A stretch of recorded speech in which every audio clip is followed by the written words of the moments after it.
Picture this. You wake up one morning, look out your window, and every tree on Earth has transformed into crystallized sugar, chocolate bark, and gummy leaves. Sounds like Willy Wonka's fever dream, right? Well, before you grab a ladder and a spoon, let me tell you why this would be the most delicious apocalypse humanity has ever faced. We are talking about an environmental nightmare so catastrophic that it makes climate change look like a minor inconvenience. Because here is the thing.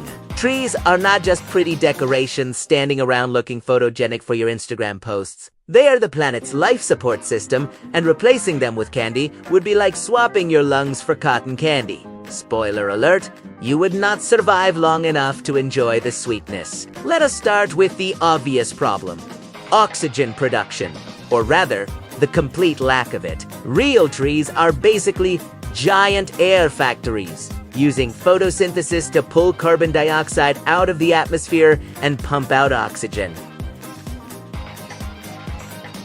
Now, candy trees. They are just sitting there, being delicious, and doing absolutely nothing productive. No chlorophyll means no photosynthesis, which means no oxygen generation. Wheat months atmospheric oxygen levels would begin dropping as the existing supply gets consumed by 7 billion humans, countless animals, and all those microorganisms that also need to breathe.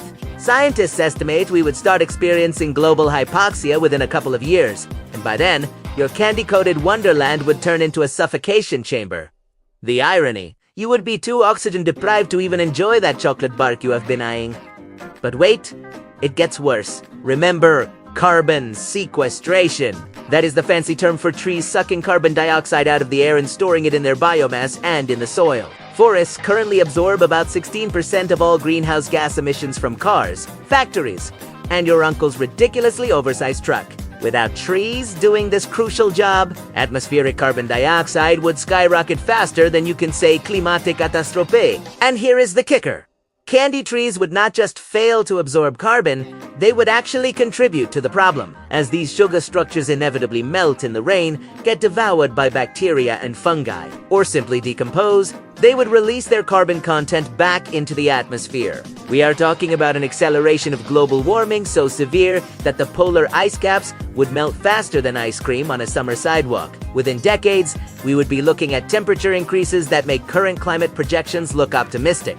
Now, let us talk about soil, because apparently nobody appreciates dirt until it is gone. Real trees are underground architects. Their root systems creating complex networks that hold soil together, prevent erosion, and create habitats for billions of microorganisms. Trees also drop leaves, branches, and other organic matter that decompose to enrich the soil with nitrogen, phosphorus, and other nutrients essential for plant growth.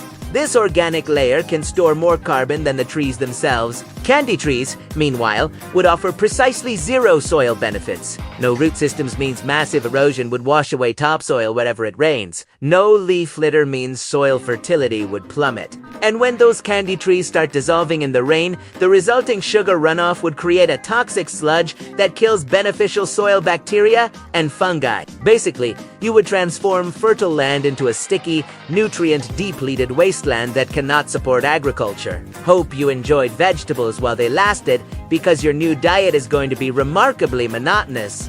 The ecological collapse would be swift and merciless. Food chains in forest ecosystems begin with trees as the primary producers. Insects eat leaves and bark.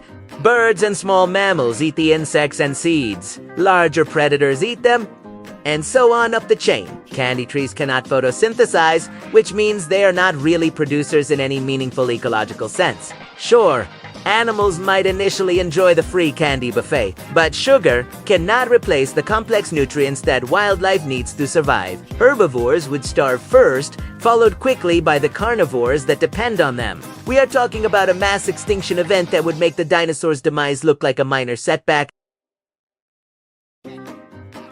And those specialty species that evolved to depend on specific trees, the koalas that eat only eucalyptus, the monarch butterflies that need milkweed, they would be among the first to go extinct, unable to adapt fast enough to a world made of candy. So here is your takeaway from this delicious thought experiment.